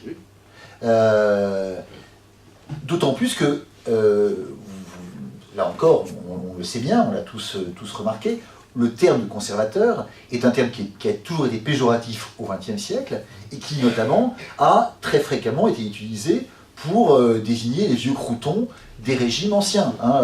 Quand on parle par exemple, j'avais adoré cette expression du fameux coup d'État conservateur en Russie du 19 août 91, pour désigner en fait ceux qui étaient fidèles au marxisme-léninisme et qui avaient tenté d'empêcher, d'arrêter la perestroïka et de virer Gorbatchev, etc. Le terme de conservateur est utilisé à dessein, évidemment. Mais en un sens, pas totalement à tort, puisque effectivement, on peut conserver n'importe quoi. Maintenant, évidemment, ce conservatisme-là n'est pas un conservatisme qui nous intéresse. Parce que si on utilise le mot conservateur de cette manière-là, on est tous conservateurs de quelque chose. Tous, il n'y a aucune exception. Ne serait-ce que de sa bonne santé, de sa vie, de son argent, de son... voilà. Et Macron est conservateur de sa vieille dame, conservateur de sa maison au Touquet, conservateur ah non, pas conservateur de Mathieu Gallet, qui bizarrement est passé à la trappe. Mais voilà, tout le monde est conservateur, donc ça ne veut rien dire. Cette ruse de Macron de tout mettre dans le même sac, eh bien, cette ruse, la droite, si vous voulez, pourrait effectivement la contourner si elle était intelligente, et j'espère qu'elle le sera, tout simplement en reprenant elle-même le mot conservateur, qui de toute évidence ne sera pas repris par Mélenchon et ses sbires. Donc je crois qu'il a été génial effectivement en balançant et en imposant cette dichotomie conservateur-progressiste, mais la droite peut être aussi intelligente et plus intelligente que lui si elle récupère, elle, ce mot conservateur, et si elle réussit à lui redonner son sens et à le dépoussiérer, et à faire de ce qui est une insulte une arme. En revanche, si elle ne le fait pas, c'est ce que j'ai expliqué dans un papier qui est paru dans le dernier numéro de l'Incorrect. Je vais faire un peu de pub. Si la droite ne fait pas ce travail, autrement dit, si elle ne récupère pas ce concept du conservateur pour en faire une arme à son profit, eh bien, elle va se le reprendre dans la gueule comme un boulet aux prochaines élections, et ainsi de suite, parce qu'effectivement, elle sera la droite conservatrice, celle qui n'a, pour reprendre la formule célèbre, rien appris, rien oublié. Voilà. Question, oui, je vous en prie. Est-ce que vous pouvez nous donner deux mots sur les interactions entre la religion chrétienne, qui est la religion de la France, et le conservatisme, s'il vous plaît? Les interactions, si vous voulez, je dirais que sur un plan philosophique global, il n'y a pas forcément d'interaction. Hein. On peut très bien être conservateur en dehors des pays chrétiens. J'ai donné quelques exemples. Et on peut être conservateur dans le cadre de pays chrétiens sans pour autant être chrétien. Et voilà. Bon. Je sais que si je parle de ça devant Hilaire, ça va tout de suite. Mais voilà, Maurras, avec son rapport compliqué au christianisme, n'en est pas moins, même s'il refuse le terme de conservateur, intrinsèquement conservateur. Donc il n'y a pas une liaison nécessaire, mais il y a effectivement, comme je le disais, une liaison, je dirais presque naturelle. Naturelle dans la mesure où une religion qui met l'homme au premier plan, mais qui met au premier plan également le fait que cet homme est pécheur, et qu'il a besoin par conséquent d'un travail, notamment de la grâce, pour se sortir de ce péché. Une religion qui par ailleurs est évidemment aux antipodes de la mythologie du progrès. Tout ça fait que voilà, il y a une connexion effectivement naturelle entre les deux, me semble-t-il. Ce qui se démontre également sur d'autres plans, le fait que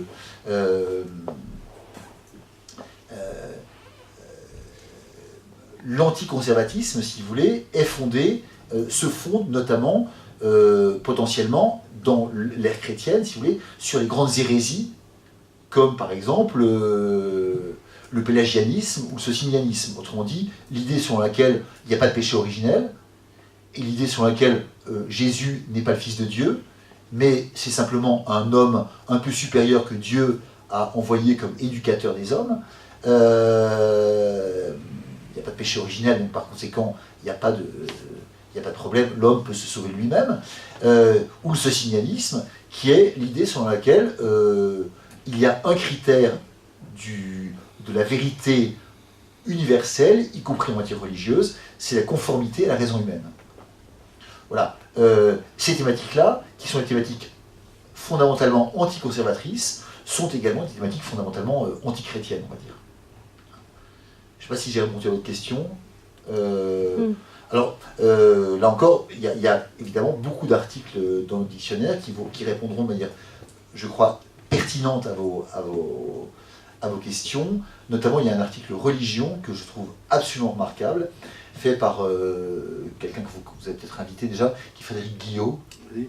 Frédéric Guillot, donc l'auteur notamment de Catholics Reloaded, qui est un philosophe brillantissime et qui a fait un papier extrêmement pertinent sur la question du religieux.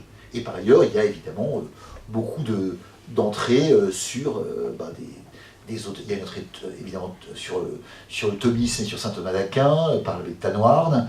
Il y a toute une série d'entrées, il y a notre Jean-Paul II, il y a toute une série d'entrées qui sont évidemment très directement des réponses à la question que vous m'avez fait l'honneur de poser.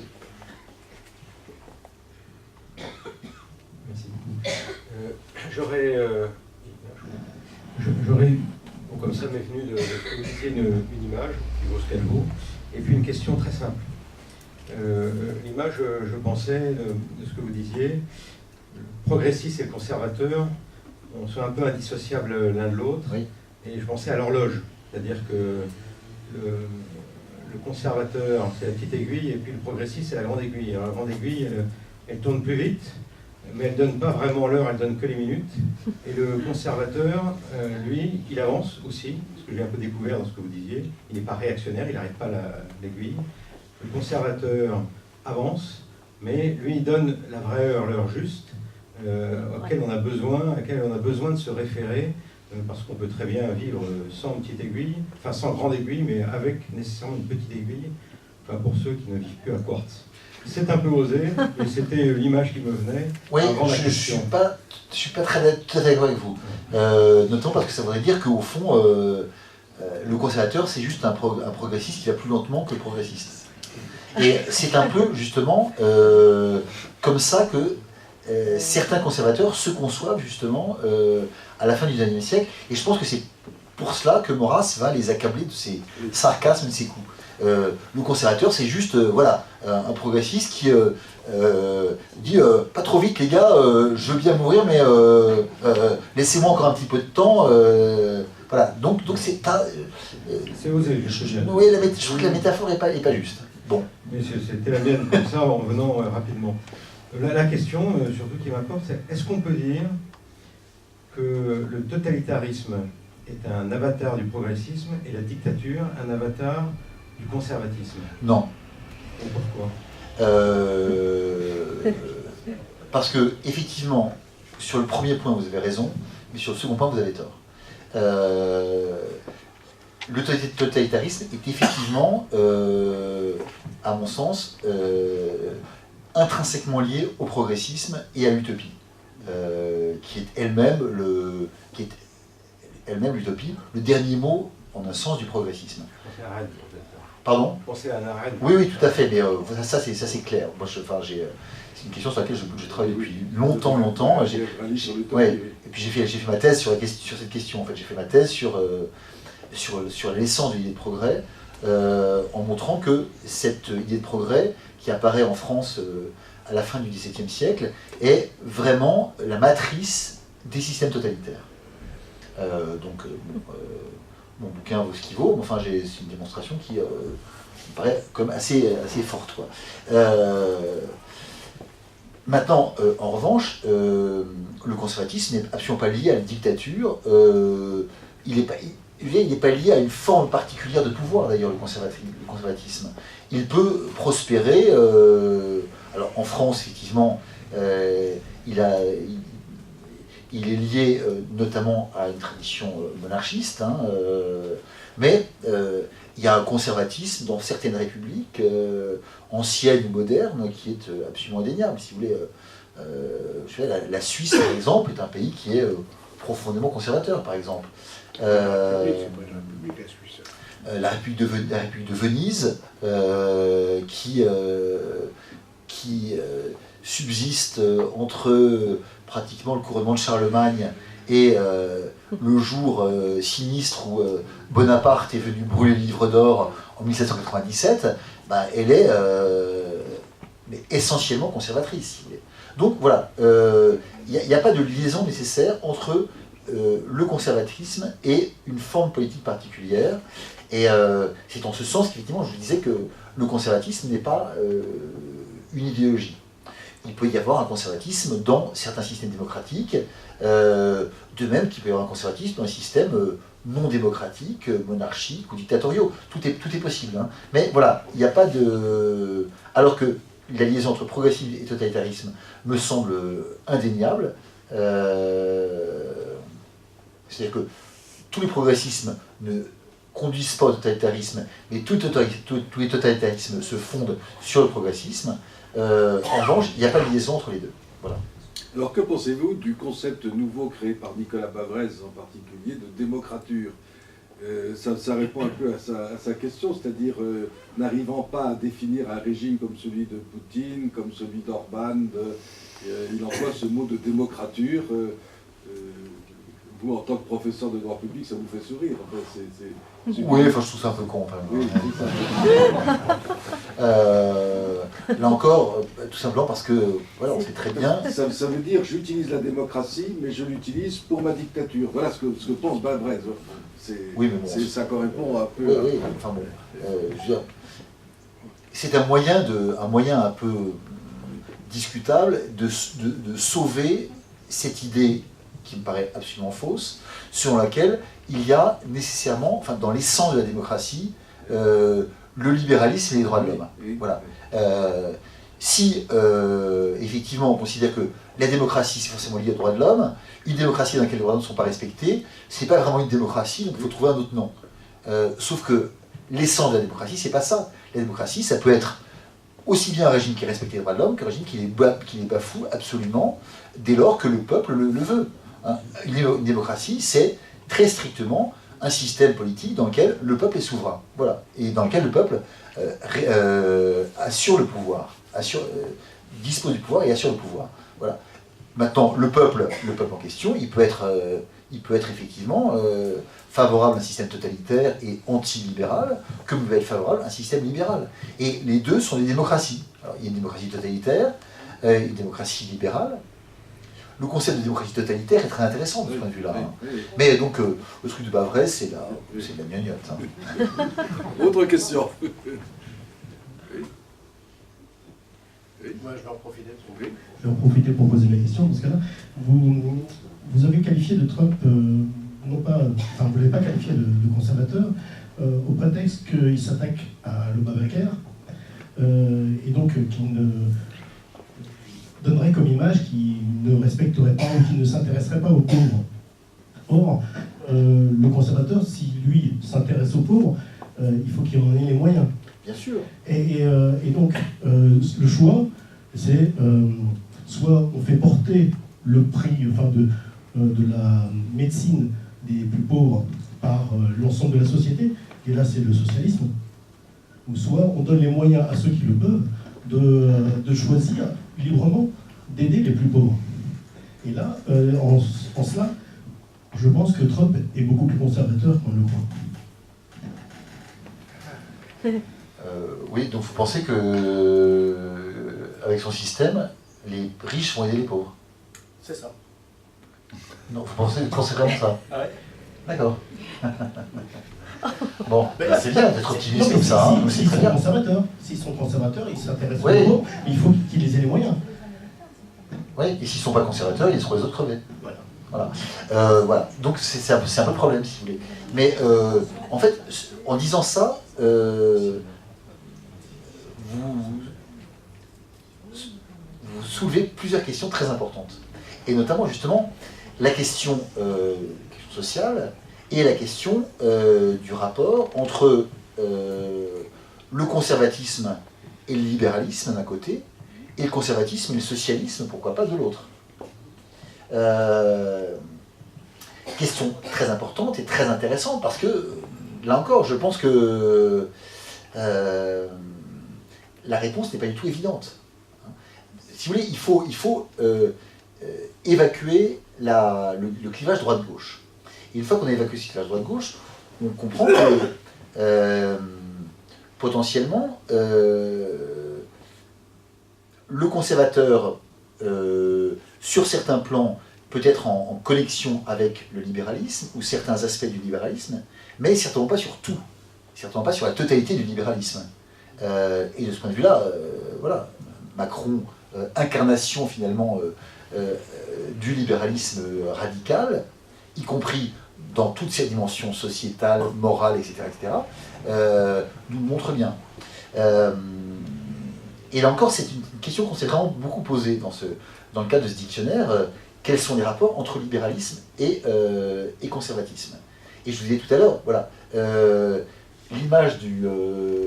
l'image de la nébuleuse conservatrice. Il n'y a pas un stylo, non Derrière vous. Derrière moi. Oui. Oui, alors. Merci. Merci.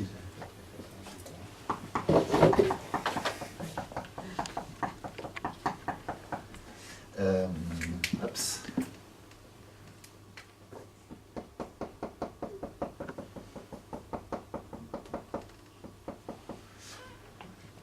Voilà, c'est cette idée de la nébuleuse qui nous a paru intéressante, excusez-moi, qui nous a paru intéressante. On va dire que le bleu c'est le conservateur, le vert c'est le libéral. Il y a une grosse partie qui est distincte de chaque côté, et une petite partie qui est commune, voilà, avec des points qui sont communs. Voilà, c'est un peu l'idée. Enfin c'est justement de se poser la question, de voir dans quelle mesure il y a une liaison entre le libéralisme et le conservatisme. Et la réponse, c'est qu'il y a des liaisons, mais qui sont des liaisons simplement partielles. Et en un sens, on peut se poser la même question et avoir la même réponse à propos du socialisme. C'est-à-dire qu'effectivement, je pense que le conservatisme n'est pas exclusif d'une démarche socialiste ou partiellement socialiste, et là encore, voilà, on peut se réclamer de Maurras en disant ceci, hein, Maurras n'a absolument pas honte, effectivement, de dire que sur certains plans, la politique doit être une politique socialiste, dans le sens où, effectivement, l'intérêt commun peut impliquer, dans certains cas, une prise en charge de certains services publics par la société tout entière, lorsque, dans le cas contraire, eh bien, l'hypothèse inverse conduirait effectivement à des problèmes, à des désordres, à des injustices, etc. Donc voilà, le conservatisme n'est pas antinomique à certains égards avec le socialisme, de même qu'il n'est pas entièrement antinomique à certains égards avec le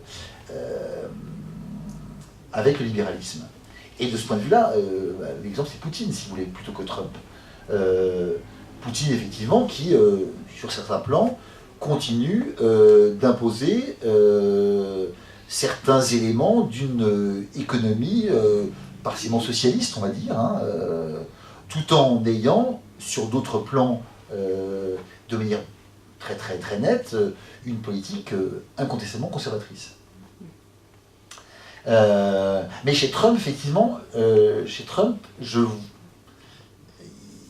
semble qu'il y a peu de choses qui relèvent de cette philosophie ou de cet ethos conservateur, notamment cette espèce de démesure qu'il y a chez Trump, cette hubris, cette volonté d'aller toujours plus loin, aussi bien chez le personnage que dans sa politique, me semble ne relever que très lointainement, on va dire, de cette pensée conservatrice. Pour rebondir sur sa question, est-ce que malgré tout, dans son élection même et dans son électorat, il n'y avait pas une réaction tout à fait, absolument, qualifiée de conservatrice? Ah, là, par contre, c'est tout à fait évident. Conservatrice. Ça fait partie de cet ensemble. Bien sûr, absolument, tout à fait.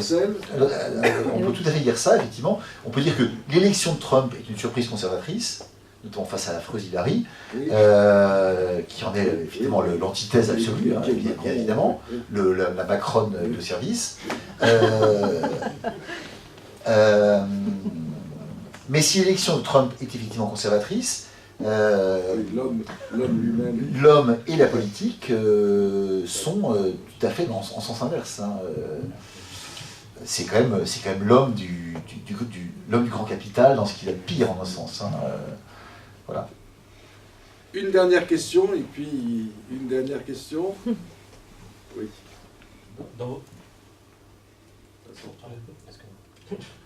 Merci.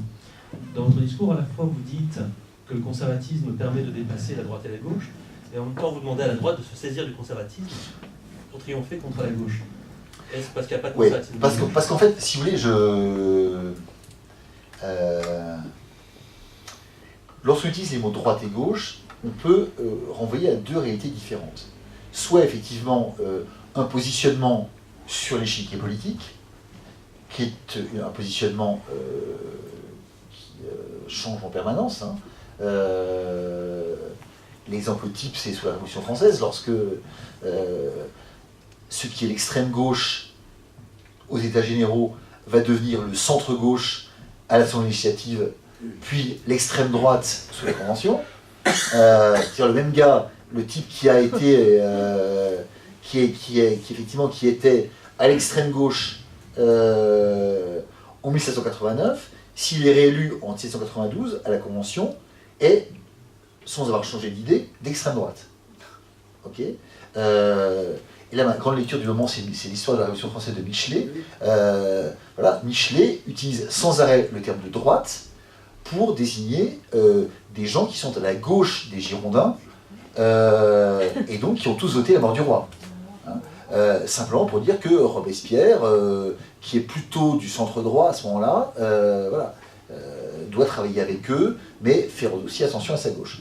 Bref, il y a ce sens-là du mot droite, du clivage droite-gauche, et c'est un clivage qui n'a pas d'intérêt, au fond. Hein. Maintenant, on peut considérer que les mots droite et gauche peuvent être utilisés pour désigner des orientations politiques fondamentales, opposées, autrement dit pour désigner en quelque sorte les deux pôles extrêmes de la pensée politique. Et au fond, ces pôles extrêmes, ils correspondent, mettons, pour utiliser des images ou des personnages connus, l'un des pôles extrêmes correspond grosso modo à la pensée maurassienne, et l'autre pôle extrême correspondrait à la pensée de Marx. Donc Marx incarne la gauche, Maurras incarne la droite, au sens non pas politicien, mais philosophique ou métaphysique du terme. Voilà. Le problème, c'est que on ne sait jamais si on utilise le terme droite-gauche dans un sens politicien ou dans un sens philosophique. Si on l'utilise dans un sens philosophique, il est clair que voilà, la droite, enfin, en tout cas, si on l'utilise dans un sens philosophique, il est clair que Jacques Chirac n'est pas et n'a jamais été de droite. Si on l'utilise dans un sens philosophique, également, il n'est pas évident que Marine Le Pen soit de droite. J'avais fait un papier il y a quelques années dans Causeur que j'avais intitulé Rouge Marine. Pas bleu marine, mais rouge marine, pour montrer qu'effectivement, on aime ou même pas, mais voilà, sur beaucoup de points, effectivement, elle ne correspond pas à la définition de la droite, au sens philosophique du terme. Voilà. Et donc, c'est la raison pour laquelle, tout à l'heure, j'ai essayé d'expliquer que les choses étant complexes et étant en outre brouillées par l'arrivée de Macron, qui, sur certains plans, va faire des politiques qui sont philosophiquement de droite, sur l'éducation par exemple, et sur d'autres plans, des politiques qui sont philosophiquement de gauche, on va dire sociétales ou autres. Voilà. Ce qui fait que, plutôt que récupérer ce clivage qui évidemment nous est familier, il vaut peut-être mieux effectivement aller dans un sens qui nous dit quelque chose sur le fond des choses, plutôt que celui qui indique une direction comme la distinction droite-gauche. En outre, il y a une chose qui m'est apparue en réfléchissant à ça récemment, c'est le fait que la distinction droite-gauche, au fond, je pense qu'il faudrait essayer de voir un peu finement à partir de quand elle a été réutilisée en France. ou utilisée en France. Parce qu'elle est effectivement sous la Révolution française, elle l'est un petit peu sous la Restauration, mais ensuite elle l'est pratiquement plus, au fond, et elle ne revient finalement dans le discours politique que très tard, quand on y songe. Et à ce propos, je me suis aperçu avec intérêt que si vous prenez Maurras, si vous prenez le dictionnaire politique et critique, dans lequel on a repris les articles essentiels de Maurras, si vous prenez même les deux séries successives, ça fait quand même 10 volumes. Dans ces 10 volumes, si vous regardez l'index, le mot droite n'apparaît jamais. Non seulement il n'y a pas un article consacré au mot, mais il n'y a même pas de référence dans l'index. Autrement dit, pour Maurras, c'est un mot qui est complètement hors de son champ, hors de son vocabulaire politique. Maurras a fait de la politique pendant 60 ans, 70 ans, 60 ans en tout cas, entre, mettons, 92 et 52. Pas une fois, ou quasiment pas une fois, il ne va utiliser ce terme de droite. Et donc, voilà, c'est un peu une réponse à votre question.